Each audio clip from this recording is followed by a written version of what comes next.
So, what is it with abandoned locations that makes them so interesting? Is it maybe the history? Or could it be a way to unravel the past? Or maybe, just maybe, you're looking to see if you can find something creepy. Whatever it might be, these time capsules of sorts hold many mysteries that leave us with more questions than answers. We begin today's episode with our first story, The Great Escape.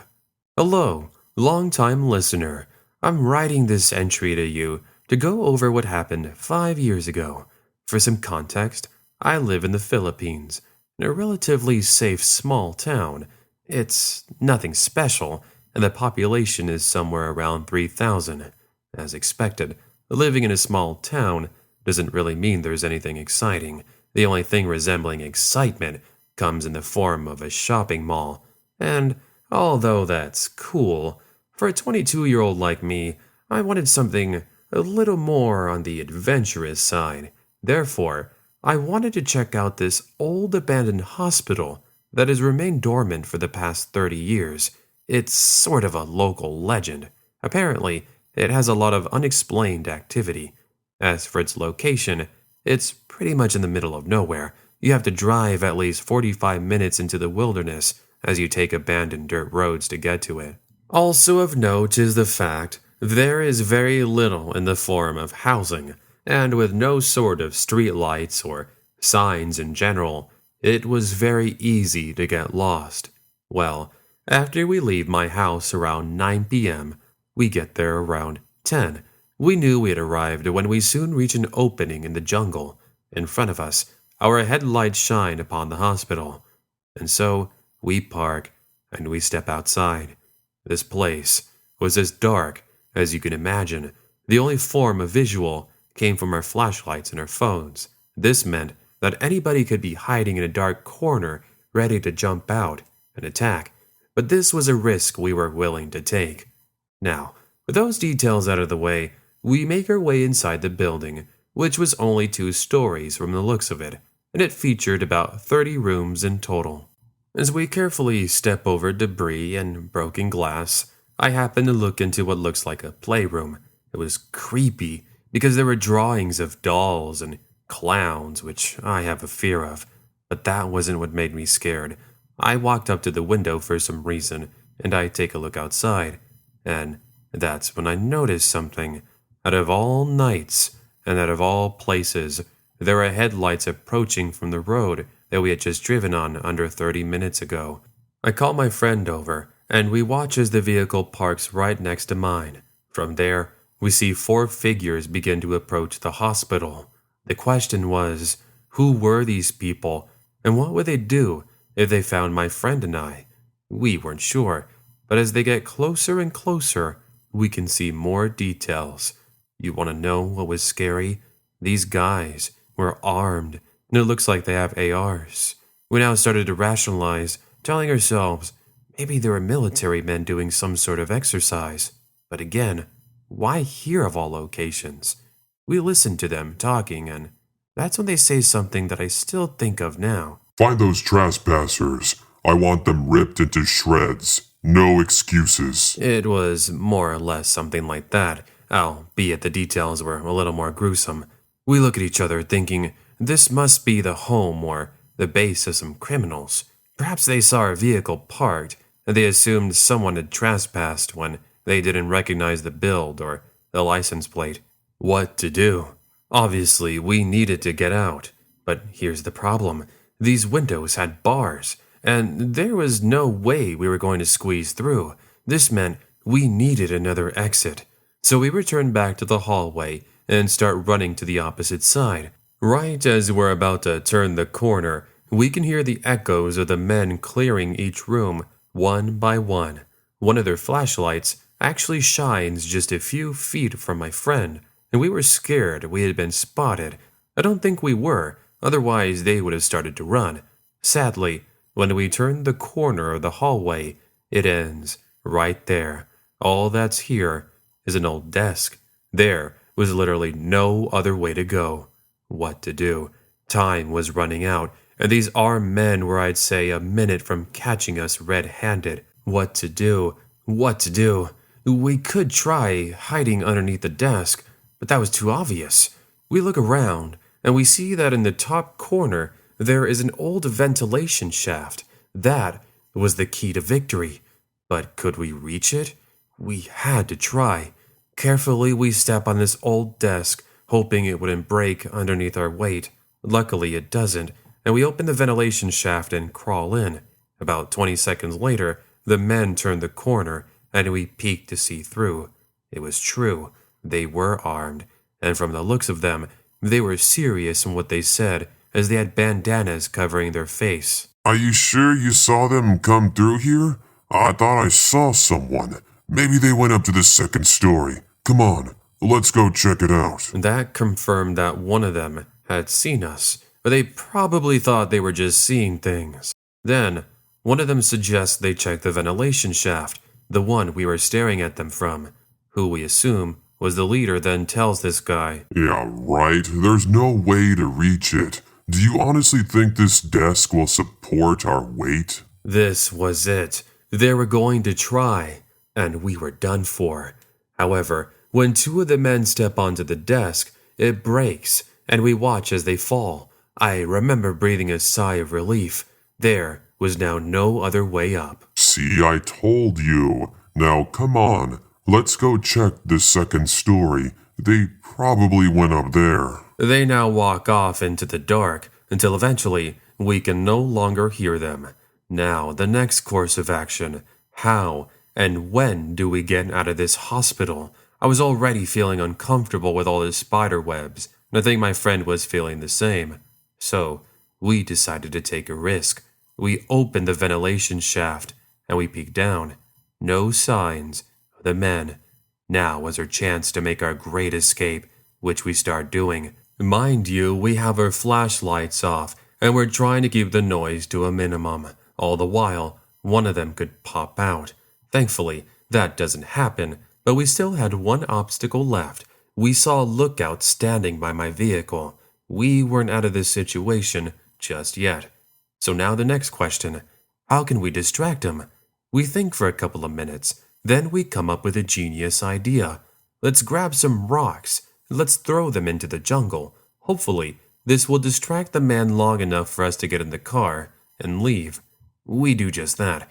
We gather a few rocks, then as silently as we could, we crawl our way using the cover of the trees until we're as close as we can get. Together at once, my friend and I throw them with all our might. The man standing at my car suddenly perks up, and he gets on his radio. Be advised, I think I found them. Stand by. I'm going to go take a look. He then heads to the source of the noise. Now was our chance. I unlock the car, and we get in, and without any hesitation, I put the pedal to the metal, and we drive out of there without looking back. That was pretty much the end. We kept driving and driving until we eventually could see the city lights. We were finally safe, and our crazy adventure was over. It's now been 5 years, and we refuse to visit that location ever again. Also, in case you're wondering why we didn't report the incident, it's because we were afraid the people we stumbled into that night might be able to find our information. We aren't too sure, but I've since moved out to England where I married my wife, and my friend now lives with his family in Australia. So, here's to hoping we will never encounter those creeps again. Oh, and just to further clarify, in case you're wondering why they couldn't just have looked up our license plate, that was something we were thinking about too. It was the reason why we were afraid for months, but I guess in their rush to find us hiding, they had never done that. So, not the smartest bunch.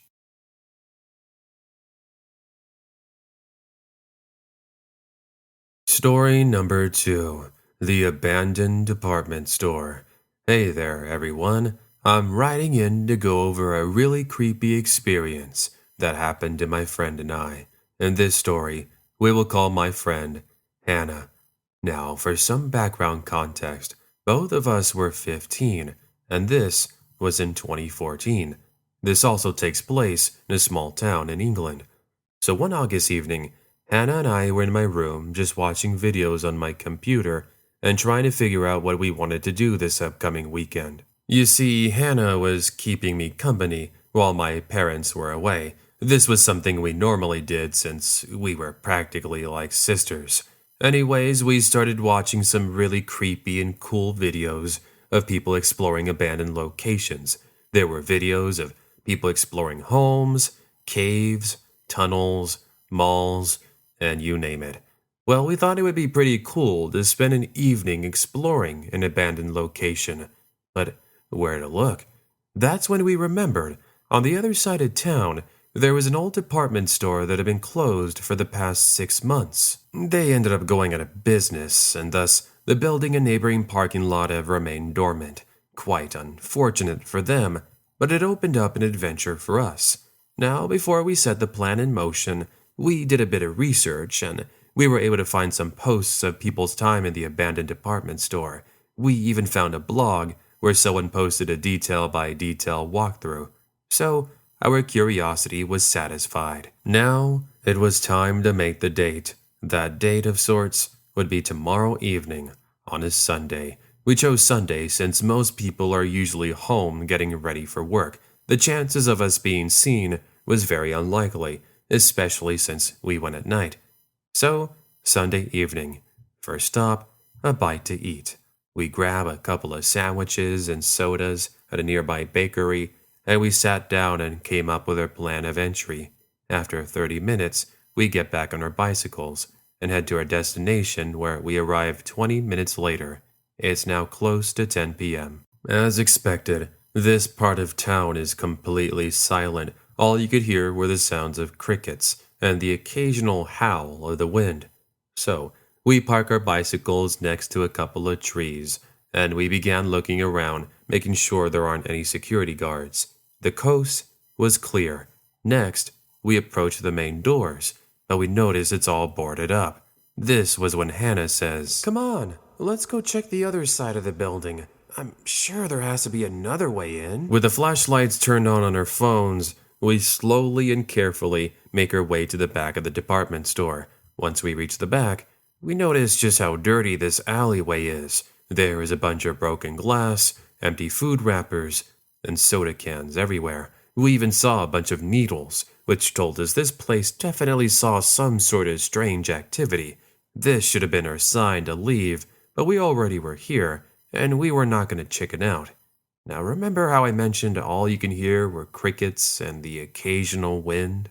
Well, this is why we told ourselves we had heard said wind when it sounds like we hear whispers and even footsteps. For the footsteps, we tell ourselves it was the trash on the ground that was moving.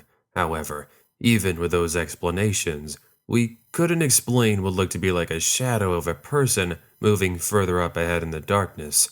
At least, it looked like a shadow. Hannah and I get closer, but we notice the shadow is gone. Weird. But even so, we find what looks to be like an old storage garage with one of those metal doors you pull down. It was open just enough for someone to crawl into. Again, this should have raised alarms, and I almost considered leaving. But Hannah, once again, brings up the argument of us coming all the way out here to explore this door. Well, she had a point. So we crawl inside, and first thing we see are a bunch of leftover empty boxes. Alongside that, we found a bunch of leftover tools and toolboxes. Okay, so not really anything special yet. We point our flashlights to the walls, and that's when we get our first sign of creepy. There are a bunch of weird messages and symbols written along with a bunch of creepy drawings. Very eerie. But remember, as cool as this storage garage was, our main goal was to enter the department store. Thus, the search for the entrance commences. We walk over to the opposite side of this large garage, and we see a couple of metal doors that were slightly open with some chains on them. Luckily, we're pretty skinny, so we're able to squeeze through and make it. Now, let me tell you, wow, what a sight we were in for. The department store looked pretty small from the outside, but in here, it's like you were in a carnival. There were still leftover countertops, aisles, and even some signs. After taking this all in, our so-called shopping frenzy began. As we try looking for anything we could take home, Hannah decides to go one way, and I go to the other to try and cover as much ground as we could. But not even 30 seconds away from Hannah, I started to get a strange feeling. It's a feeling of knowing that you're not alone, sort of like there's eyes behind you. I even looked behind me at times, and it looked as if there was a shadow keeping up. Honestly, it's one of those things I can't really explain in words, so hopefully you know what I mean. Moving on. I keep making my way through the abandoned department store, and I find what looks to be like a toy section. Now, apart from seeing a few cheap figurines, I was suddenly taken aback when I see some creepy dolls. I'm not really a fan of dolls, so instantly I became nauseous. From there, I make my way over to a furniture section, and what I find surprises me. I see more water bottles and even food. But here's the thing with the food. It looks fresh, almost as if it was ate and left less than an hour ago. Strange, but I ignore the food and I eventually meet up with Hannah. Hannah now mentions she saw a door that appeared to take you to a basement. She didn't want to go on her own and thus waited for me. Well, we make our way over to a set of stairs and we start descending further and further into the dark. If you thought the lighting in the department store was bad, you should have seen the basement. You could even see 2 feet in front of you. At least upstairs, the moonlight was shining through. Now, I guess I wouldn't really call this a basement. It was more like a small tunnel that appeared to be a second storage area. It's here we also found a couple of rooms. One of the doors was open, so we walked in and we take a look. It's here our flashlight shined upon a mattress with blankets, pillows, some clothes, and a picture. I picked up the picture, and it has a man with what I assumed was his wife and his son. Alrighty, nothing too special. I place it back down, and this is when Hannah tells me to be quiet. Mind you, I wasn't sure why, but that's when I started paying more attention. We can now start to hear people talking. But here's the thing. It doesn't sound like normal talking. It almost sounds like chanting, if that makes any sense. That chanting itself sounded sort of muffled, almost as if it was coming from another room. Again, we started to become creeped out, and it's at this point our naive attitudes had changed entirely. It's now we needed to leave. Thus, we start our way back up to the stairs, but before doing so, we stop along the way and look into a room with a window at the door. It's in here we finally find the source of all our troubles. There are 3 people sitting in a circle, and they all appear to be homeless. That was enough. We continue along, but then we hear a large metal door open. Specifically, it sounded like a metal door, kind of like the one we had seen the suspicious group in. We don't even stop to confirm, but as we're halfway up the stairs, we hear the voice of a man. Who's out there? George? Is that you? Would you get over here and help us out with this? We weren't exactly sure what they meant by help us out with this, but the way he said it made it appear as if they were up to something bad. It's now we're on the main floor and we're beginning to walk over to the metal doors with the chains that we had squeezed through. However, we're unable to make it because now we see a flashlight shining through the building and quickly approaching.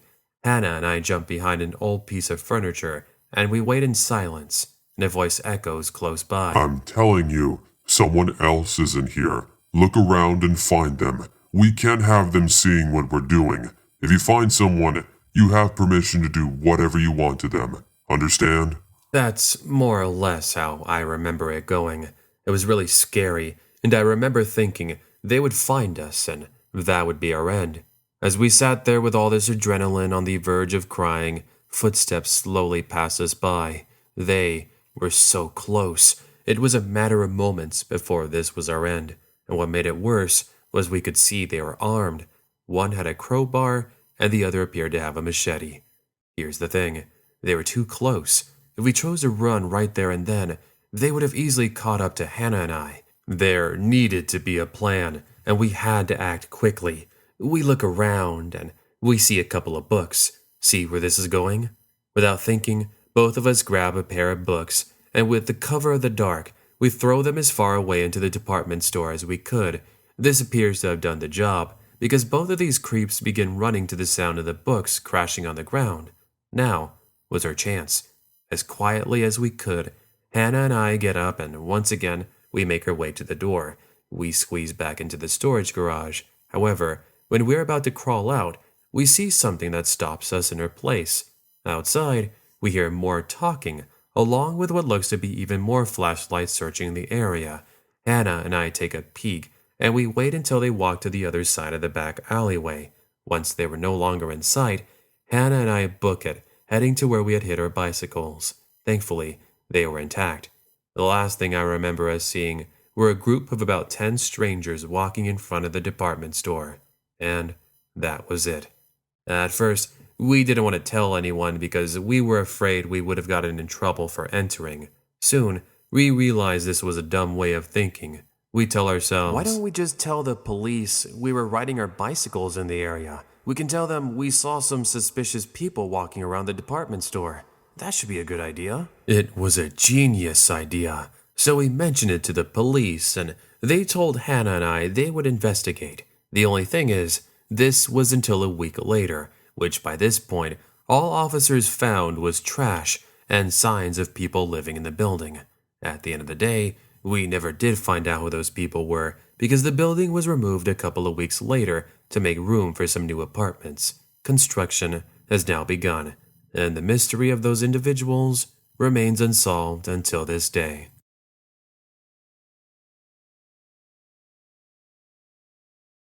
Story number 3. Strangers in the Middle of Nowhere.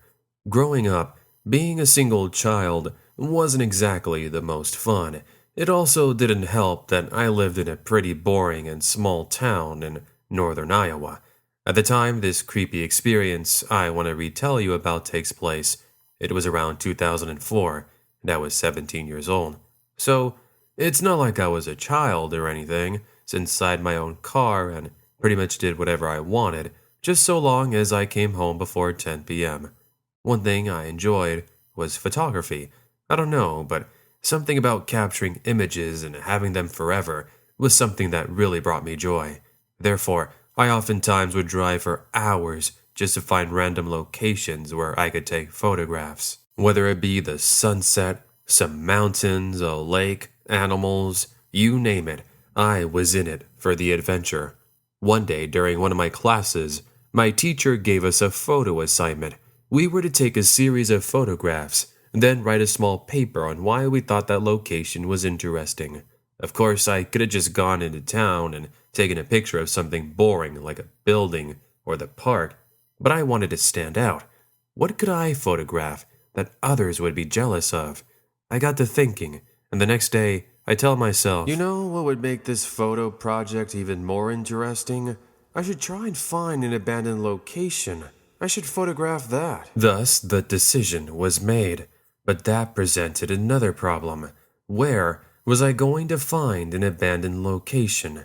After all, I only had 5 more days, and unless I find a location, I would have to settle for something boring. I got to work, and I began doing some research. After a while, I read up on an old mill that had been closed down since the late 1990s. Neat. That sounded like my best option, as it was located only about an hour outside of my town. So, with my camera and other supplies, I make the afternoon trip one random Tuesday, and I get on the highway. Once I see exit 34A, it's a few miles down a dirt road until I can see an old building. It's the mill. Outside, there was a windmill, a well, and another building. As expected, this place is completely abandoned. No cars, no signs of people, no fence or sign telling me not to enter, and it's like I stumbled upon a time capsule. So I exited my car, and I began photographing, trying to capture all the details. You can see overgrowth taking over, and you can even see the paint is slowly starting to chip away. It definitely added to that eerie feeling. After multiple angles, it was time to see if I could see anything else. Maybe there was a way in. But before doing that, I returned back to my car to eat a sandwich I had prepared. This was when the first sign of me not being alone presented itself. I was distracted reading a book, and I happened to glance up for a quick second. That's when I could see somebody's face peeking behind the mill, and it sends chills down my spine. However, since it was starting to get sort of dark, I thought it was my eyes playing tricks on me. This didn't stop me from starting up the car and beginning to make my way back home. I don't even get onto the highway because I stop my car and I tell myself, come on, you drove all the way out here and you're gonna let your imagination scare you? Go back there, you little baby, and try to get some photos inside while you're at it. I decided to drive back, and this turned out to be a big mistake. Once I'm back, 10 minutes later, something's different. There appears to be an old dark purple minivan parked behind the mill. I did find it weird, but it looked old and abandoned, not the kind of vehicle that would be in working condition. I tell myself it was a detail I'd missed, and I even take the time to take a picture once I park. Now it's time to enter the building. I'm able to find a broken window, and that's when I can make my way in. It looks to be like a factory. Inside, there is an old conveyor belt with some cranes, so I take some photos of these too, but moments later, I hear something being thrown. That was strange. This place was supposed to be abandoned, right? Regardless, it was enough of a sign to finally wrap things up. I start making my way back to the window, and that's when I hear someone's voice call out. What are you doing here, girl? You shouldn't be here. I'm gonna need you to come with me. We need to have a talk in the back room, now. It's funny because this guy was acting like a security guard, but how could that be? Why would the city hire a security guard to look after an abandoned building an hour away? I call him out on his bluff, and I excuse myself. I'm sorry, but I'll be leaving now. Have a nice day. I make my way out the window, and then when I step outside, I hear another man's voice. He steps out from the corner of the building, and he almost manages to grab my arm. I book it, and I start running back to my vehicle, thinking someone could be waiting behind it. Luckily, there wasn't. Now, I truly believe had I locked my car door, I wouldn't have had enough time to open it and get away. This dude, who was easily over 6'5", 280 pounds, easily outclassed this 5'3", 110-pound female. It also didn't help that he had a big rusty crowbar, which he surely wasn't going to use for good intentions, which he doesn't. You see, he catches up after I put the keys in, and I hear a loud crash. He then smashes the passenger side window, and he begins reaching for the lock. I put the pedal to the metal, and I leave this guy in the dust, not choosing to look back. I was so scared they were going to get in a car and follow me, but thankfully they never did. So I kept driving and driving until eventually I reach a rest stop with a convenience store. It was here there was a highway patrolman drinking some coffee and reading the newspaper. You can imagine his surprise when he sees my beat-up Honda with broken windows included. Basically, I gave him the rundown of what happened, and he gets on the radio and calls for backup. That was the last time I heard of those two, as I never went back. I don't even know if the police caught them or not, but if there's one good thing that came out of my scary ordeal, I ended up getting an A on the project.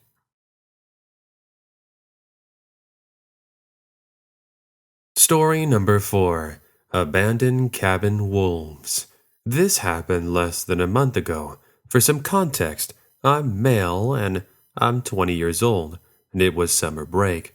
Just to quickly mention, I'm part of a study abroad program where I'm currently studying and living in Belarus.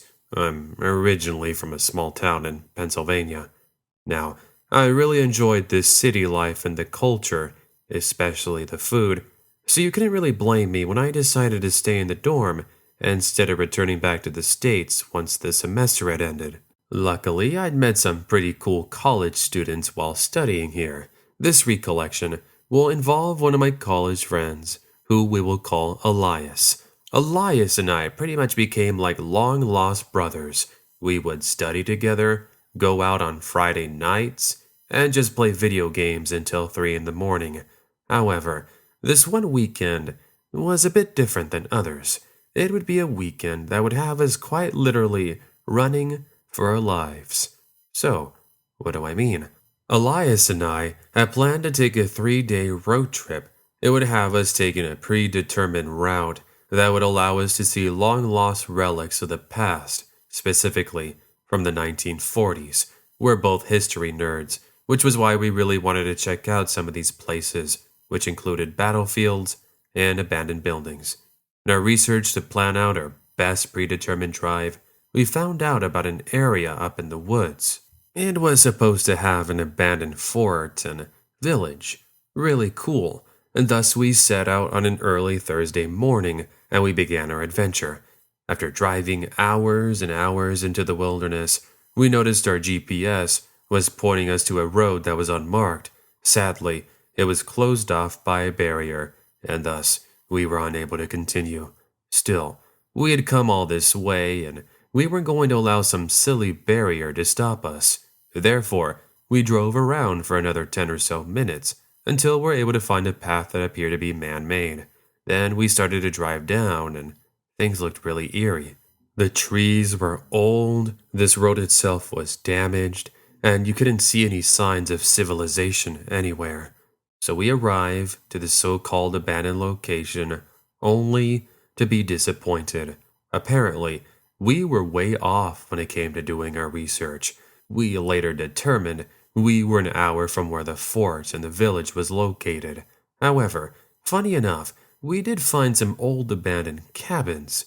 These cabins were really old, and you could tell their age because of how damaged they appear. Very little roof remained, and even some of the walls had fallen. Disappointed, we didn't want to waste this opportunity, so we decided to explore and see what we could find. So we park, and we exit and start looking. First thing I see was a sign that had appeared to have fallen from a tree. It read, "No trespassing." My best guess was it had to do with the condition of the homes. After all, they looked like they could cave in on Elias and I at any time, thus increasing the danger. Moving forward, Elias heads to one cabin, and I head to the other. As I got closer, I became aware of a strange smell. It wasn't too bad, but it was enough for me to be like, that's strange. Regardless, I continue, and what I find inside was a skeleton of a person. I remember freezing and going numb, but before I could react even more, I hear Elias scream from the distance. Quickly, I run out to see what was wrong, and that's when I saw that we were in a whole lot of danger. Elias is running toward me, but behind him are two wild wolves. They looked hungry, and I don't think they took into consideration how much larger we were. Either way, Elias yells to run to the car, which I waste no time in doing. I jump in since I was closest, and I can see Elias just moments away from entering.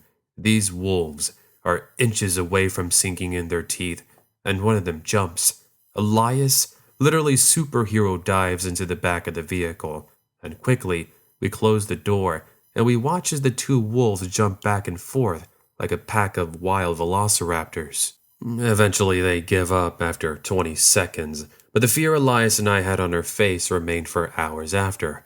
We were so caught off guard, we ended up driving straight back to the dorm and changing our plans. Honestly, we were this close to joining our Jack Skellington friend that was lying underneath some rubble from the abandoned cabin, and thus, we never did return. Story number 5. The Abandoned RV. This was in June, and it takes place in the Great Alaskan Wilderness. The story I'm going to be telling you about has to do with an abandoned location that my friend and I ended up stumbling upon. Now, before I get to that, let me set things up. I'm originally from Seattle, but I have an uncle who lives up in Juneau, Alaska. Because of this, I oftentimes will visit him during the summer months. This summer was no different. However, instead of going alone, I invited my friend Lily to join me, who gladly accepted. So we purchased our tickets, and we fast forward to our arrival in the last frontier. For the first few days, we spent time at my uncle's home, just being lazy and having him drive us to the stores and doing shopping. Around the 5th day, I tell Lily that we needed to go out and do something. This was when I mentioned camping.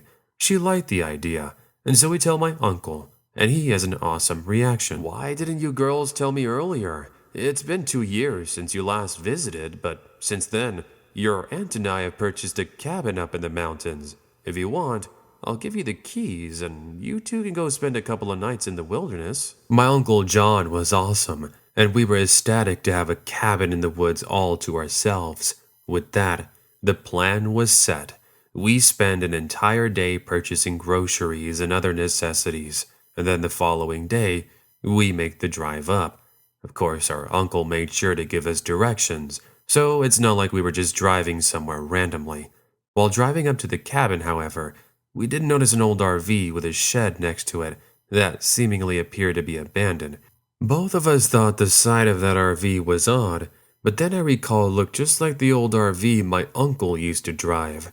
I tell myself, perhaps my uncle just left it out here, and I didn't bother checking it. This would turn out to be a big mistake. So please keep the RV in your mind because it's going to play an important part to this story. Fast forward a couple of days, and it was time to leave. But before we left this quiet little paradise, we wanted to check up on the RV, the one from a couple of nights ago. So we drive on over, and it's still there. I now exit the vehicle, but Lily isn't moving. Lily? Aren't you going to come out? We're already here. I think I'll just wait for you here. You're just going to check it out really quickly, right? Lily is paranoid, so I didn't bother her. As she sat there watching, I carefully and quietly made my way over to the RV. This was when for the first time I see there is no door, so I'm able to look in. As expected, it's dirty, but something did seem weird. It showed signs of someone living in the RV since I saw some fresh food wrappers, but along with the food wrappers, I could see some dirty dishes in the sink. I then froze when I heard the sound of movement, but I tell myself I was just hearing things. I exit on out, and I now walk over to the shed. All I found were some empty boxes and tools. So, with nothing interesting, I walked back to the RV one last time to get a photo. This was how I'd be face to face with one of the scariest sights of my life. Get off my property, now. This larger-than-life man steps out from the darkness of the RV. Seriously, he looked like a giant, but that's not what was scary. Staring at me was a cold barrel of a 12 gauge, and this dude had it pointed right at me. What are you doing sneaking around my RV? I should just take you out right here and now. What could I do? And what could I say? Time seems to have froze as my life started to flash before my eyes. This was how my story ended. Lily and I would be found years later, lost to time. All I could say was, "I'm sorry. I thought this RV belonged to my uncle. I promise. I didn't mean anything by it. I'll leave you alone, please. I won't tell anyone you're here." I was expecting for that to be it, but instead, he lowers the 12 gauge and then follows up with, Today is your lucky day, kid. Get out of here right now before I change my mind. Without breaking the stare down, I start to back up before I reach the car where Lily is crying. We now leave, but it's not before one final message. We hear a loud blast, and something hit the back of my uncle's Jeep. When we got back into town, we saw he had taken a shot at the back bumper. My uncle, being the protective person he was so angry, but he was thankful we made it out in one piece. After that scary ordeal, we went back home, and that was the end of it. As an update, my uncle drove back to the cabin armed with some of his friends a week later, but they saw the RV I'd mentioned had since been gone. We aren't sure who the creep was and why he was out there to begin with, but chances are it was for nothing good. Story number 6, The Abandoned Tunnels. A couple of years ago, my friends and I really became interested with urban exploration. One thing that really piqued our interest were these infamous abandoned tunnels that were located underneath my city. By the way, this is in Southern California, specifically Orange County. Now, it's interesting to note that when my dad was in high school, his teachers had actually taken the students down there. Apparently, It was part of a history lesson, and they were going over the shelters that were created back in the late 60s. Sadly, the entrance to these tunnels have long been closed. That meant we had to find another way in. Luckily, urban explorers were able to find a small entrance that was located a mile away from the city, near a trail. It became well known amongst the urban exploration groups. The thing is, it was more of a storm drainage, but if you followed it long enough, you could reach the bottom of the city. Now, nothing was said to be down there, but my friends and I still wanted to see what the hype was all about. And thus, one afternoon, my three friends and I make the bicycle ride to the so-called entrance. When we arrive, we notice just how quiet and lonesome this part of the trail was. I mean, you had to walk off of it and go through lots of shrubbery. I guess that's why most people had no idea of its existence, because we didn't know about it either until we ended up reading upon it. Anyways, with some flashlights, we began to make our way in, and as we're walking, we are putting up tape in the form of arrows. This was actually an idea my friend Jonathan had come up with. In case we lost our way, we would set up arrows pointing to the exit. These arrows would turn out to be a blessing in disguise. We walk for about 2 minutes, and we see there's a small crossroads. This is where we find 2 more tunnels. Honestly, this should have been the point we just left, but curiosity was telling us to place an arrow and choose a path. We go on to the right side, and we walk another 3 minutes. Soon, we are welcomed with a choice of 3 tunnels. We chose the one in the middle, and it's another couple of minutes of walking. By now, we haven't seen anything special. It's now decided we are to return back, but here's when things get creepy. Out of nowhere, my friends and I hear the strangest scream that we had ever heard in our lives. It sounded like someone was in pain and like they were being attacked. It sent chills down our spine, and it sped up our exit. However, soon we started to hear footsteps, and not from us. Convinced we weren't alone, we point our flashlights into the dark tunnel behind my friends and I. Seconds later, we see 2 people stumble out from the darkness. They look homeless, but what made the situation even scarier was they were armed. One had a knife, and the other had a crowbar. That sight sent us running. I remember all I could think about was getting lost on our way out. But remember the arrows? Thankfully, we were able to follow them until we can literally see the light at the end of the tunnel. Once we exit, we hop on our bicycles, where the last thing we see are 2 scrawny men staring us down from a distance. That was seriously one of the scariest moments of our lives, and we decided never to explore abandoned tunnels ever again.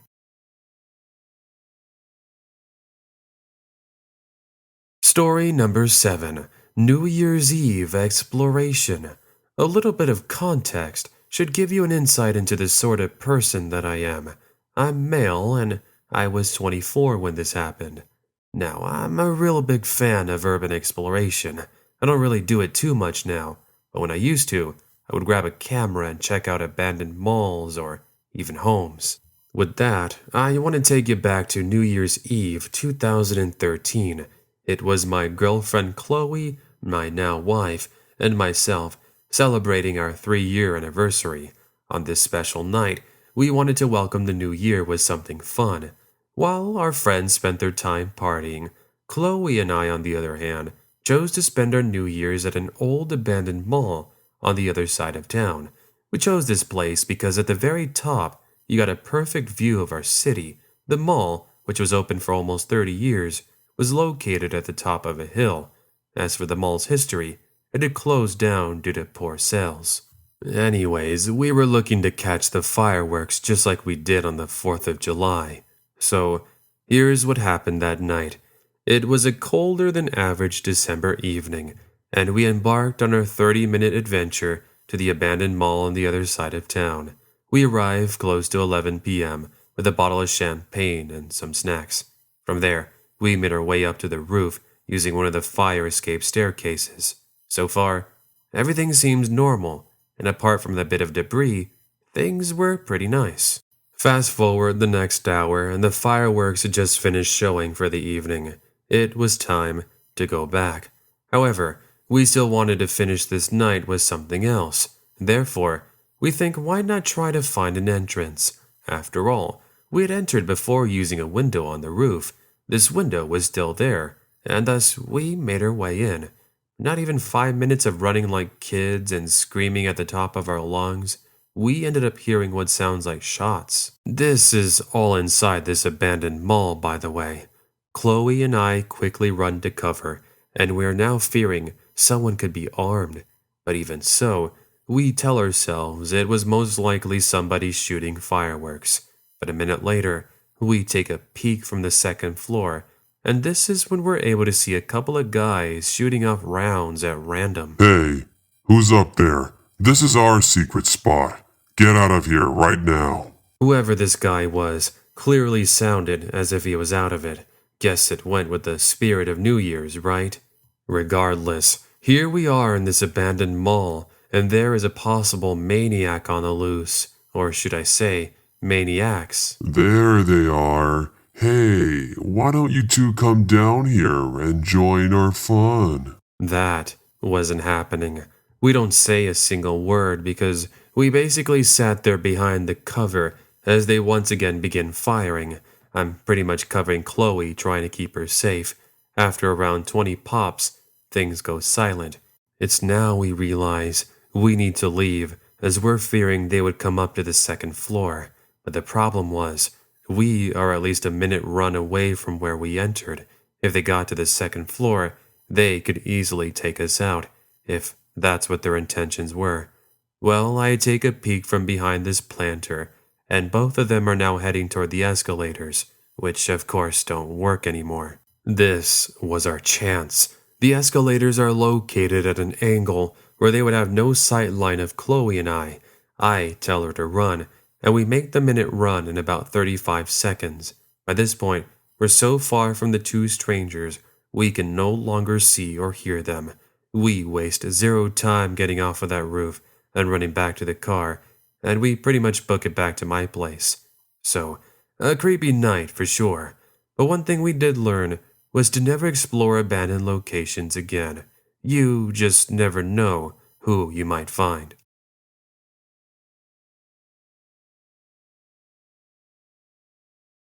Story number 8. It's a trap.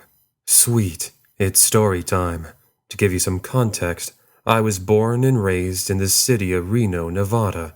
It's nice because the city life pretty much gave me everything I wanted. However, there was one thing that was missing. Exploring.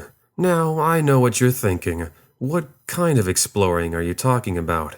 Well, friends, I'm talking about urban exploration.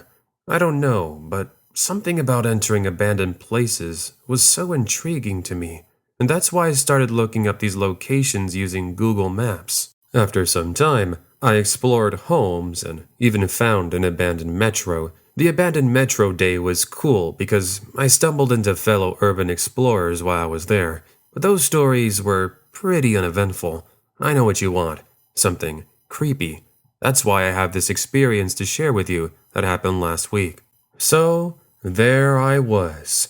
I was on a mini road trip heading to visit family that lived in Las Vegas. Halfway through, I'm pretty much in the middle of the desert, and that's when I can see what looks to be like an old 2-story home with some broken down cars. Now, I thought it was pretty neat, seeing as I had all this time, and therefore, I try to find an exit, which I do. Soon, I am on this dirt road where I drive for another half hour until I reach that home.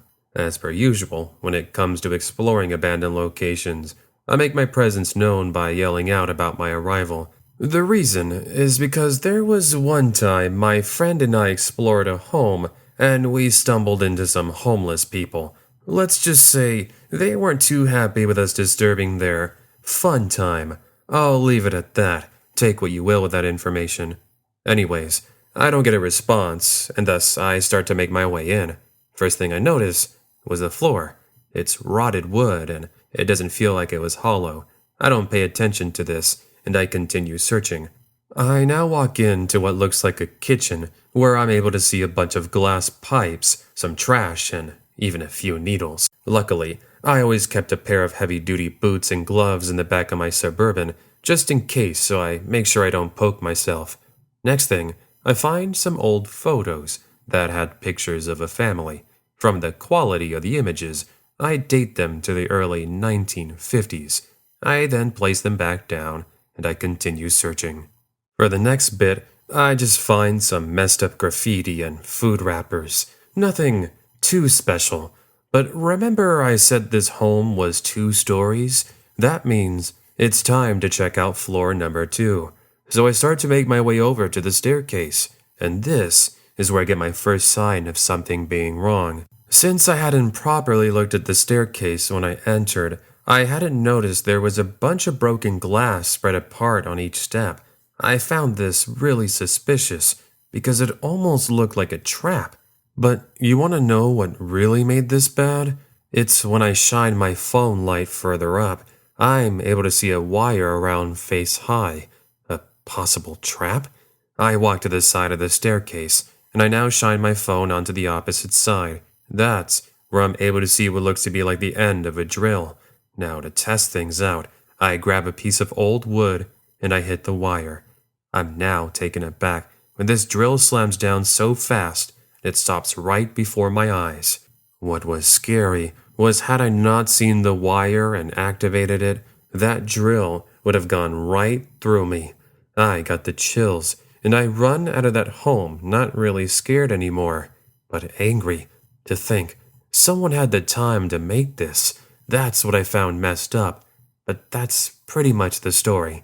I know it's not like the others where you have a random encounter with someone, but scary doesn't always have to involve people.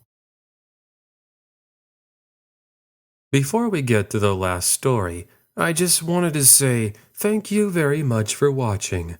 Just remember, if you'd like to see more, including sneak peeks and previews, then make sure to be following my Instagram @TheCreepyFoxOfficial. Also, make sure to check out my brand new merchandise. You can either check it out underneath the video player right now, or you can find it in the link in the description below.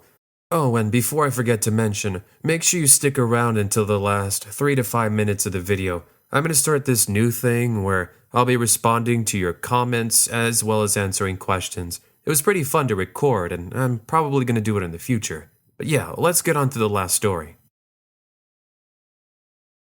Story number 9, The Abandoned Jail. Anyone else a fan of ghost adventures? I guess I like it because of the history of the locale Zach and his team visit. Sure, the spooky, unexplained happenings add to the overall theme, but that's not what really interested me. I was more excited in uncovering these long-lost memories that the location offered. That's why for the longest time, I wanted to check out this old abandoned county jail from the late 1800s. Now, it might not seem too special, but for me, this Middle America treasure was the key to my boredom. Something else of note is that everyone that claimed to visit that place said it was haunted from all the passings. Secretly, I was looking for a good scare, but I never got the courage to check it out. That is, until late last year, which I'm going to take you back to. So, the first time I went, nothing uneventful took place. After that, I wanted to bring a friend of mine along who I had mentioned my experience to. We will call him Alex. He was really into urban exploration, so I brought him due to his expertise.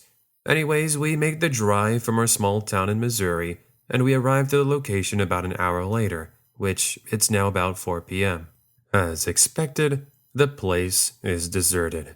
But sadly, since the last time I was here, the small county jail was boarded up. Presumably, it was done by the city to keep people out and avoid them getting injured. Well, that was a bummer. We made this long drive for nothing, but that didn't stop us from entering. So we go behind the jail, and we're able to see a smashed-out glass window. And along with that, the broken glass you could see was dried with red stains. That should have been our sign to leave. But again, we were already out here, and we were being naive. So we return to the car where we grab a blanket and we carefully push the glass away. From there, we make our way in. The place was dark, and the only source of light came from the tiny cracks in the walls and the windows, also from our flashlight, which we had mistakenly brought only one. Anyways, we make our way down a hallway where we can see the jail cells and leftover beds. It was pretty cool, but now came the part we would have our creepy encounter. See, I forgot to mention, but there's also a basement. There wasn't much to it, and all that was down there was just a storage room, but I told Alex I would show him the room nonetheless. And thus, we make our way down there, but this time, I notice all these food cans and water bottles. Something raised alarms, as they looked pretty fresh. I mean, I don't remember seeing anything but an empty room last time I was here, so we investigate for about a minute, and then we both became aware of something strange. The feeling of being watched. I turn to Alex when it sounds like someone is running, and I say, "Dude, did you hear that? That wasn't you, was it?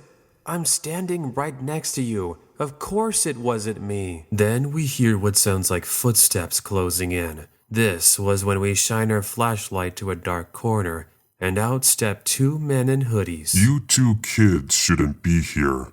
Get out." We oblige and start running, but when we're on the main floor, we hear one of them shout, "Get back here." For them to tell us to get out, only for them to change their minds seconds later, that told us we had stumbled upon something that we weren't supposed to see. Regardless, they're closing in, and our only exit was through the window. Alex jumps out just fine, but when I try to go out, I feel an arm grab me. This creeper then starts pushing me into the dark hallway. I was doomed, but that's when I remembered I have the only flashlight in my hand. Without hesitation, I swing for the fences, and bam! I connect right on his forehead. This causes him to let go of his grasp, and I take advantage of the opportunity. Once again, I head for the window, where Alex was waiting. Then both of us book it to the car, but that's not before the two men try to chase us down. To this day, neither myself nor Alex have any clue who those men were and what they were up to. After all, we never did return.